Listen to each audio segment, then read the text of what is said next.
Friends எல்லோரும் எப்படி இருக்கீங்க? நல்லா இருக்கீங்களா? இப்போ நம்ம என்ன பார்க்க போகிறோம்னு பார்த்தீங்கன்னா மாங்காய் ஊறுகாய். இது நம்ம தோட்டத்தில் வச்சது தான். தோட்டத்தில் இந்த மரத்தில் இருந்தது. வெயில் அதிகமாக இருக்கிறதுனால அது உதிர்ந்துருச்சு. அந்த மாங்காயை எடுத்து இப்போ நம்ம ஊறுகாய் போட போகிறோம். ஃபஸ்ட்டு அந்த மாங்காயெல்லாம் என்ன செய்யணும்னா நல்லா தண்ணி ஊற்றி கழுவி எடுத்துக்கிறணும். அதுக்கப்புறம் இந்த மாதிரி குட்டி குட்டி பீஸ்களாக கட் பண்ணி எடுத்துக்கலாம். இப்போ பார்த்தீங்கன்னா உங்களுக்கு தெரியும், குட்டி குட்டி பீஸாக நான் கட் பண்ணி எடுத்துருக்கேன். அதுக்கப்புறம் நம்ம என்ன பண்ணலாம் அப்படின்னு பார்த்தீங்கன்னா அதுக்கு தேவையான ப்ராசஸ் பண்ணிக்கலாம். ஒரு கடாயில்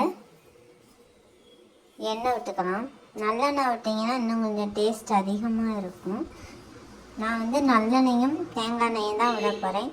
எப்பயுமே ஊறுகாய்க்கு நம்ம என்ன செய்வோம், கொஞ்சம் அதிகமாக தான் எண்ணெய் விடுவோம். நான் தேவையான அளவு எண்ணெய் விட்டேன். இப்போ எண்ணெய் காஞ்சிருச்சு. தேவையான அளவு கடுகு போட்டுக்கலாம், கடுந்தம்பருப்பு. இப்போ நம்ம செய்ய போகிற ஊறுகாய் கொஞ்சம் இனிப்பாக இருக்கும். அதனால் கிட்ஸுக்கெலாம் ரொம்ப பிடிக்கும். எண்ணெய் போட்டு கடுகு போட்டாச்சு. அப்புறம் கருவேப்பிலை போட்டுக்கலாம். இப்போ கருவேப்பிலையும் போட்டாச்சு. அது நல்லா பொரிஞ்சு வந்ததுமே நம்ம கழுவி வச்சுருக்கோம் இல்லையா, கட் பண்ணி அந்த மாங்காயை சேர்த்துக்கலாம். மாங்காயை சேர்த்துட்டு அதுக்கு தேவையான அளவு உப்பு போட்டுக்கலாம். உப்பு போட்டு ஒரு கிளறி விட்டோமாக்கும்.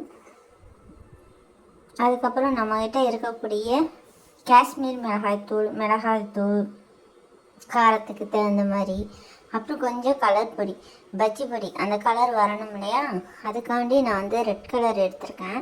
அளவாக சேர்த்துக்கிட்டு அப்புறம் காஷ்மீர் மிளகாய்த்தூள் போட்டுக்கலாம். காரம் அதிகமாக வேணும்னா நீங்கள் நார்மல் மிளகாத்தூள் கொஞ்சம் எச்சாவே போட்டுக்கலாம். இப்போ போட்டுக்கிட்டு கிண்டிட்டமாக்கும் இந்த மாதிரி இருக்கும். தண்ணி அதுவே விடும், பார்த்தீங்கன்னா தெரியும். அப்படி தண்ணி பத்தலை அப்படின்னு சொன்னால் நீங்கள் கொஞ்சம் தெளித்து விட்டுக்கலாம். இது நல்லா ஒரு 10 நிமிஷம் குக்காகி வரட்டும். பார்த்தீங்கன்னா தெரியும் எண்ணெய் பிரிஞ்சு வர்றது. நம்ம எவ்வளோ மாங்காய் போட்டு இப்போ அது எவ்வளோ சுருண்டி அளவாக வந்திருக்குன்னு தெரியும். இதுக்கப்புறம் நல்லா அது இதானதுமே நம்மளுக்கு தேவையான அளவு சுகர் போட்டுக்கலாம். ஏன்னா அப்போ தான் அந்த புளிப்பு இதெல்லாம் நம்மளுக்கு தெரியாது. அதுக்காண்டி காரம், புளிப்பு, இனிப்பு எல்லாமே இருக்கும் இந்த ஊறுகாயில்.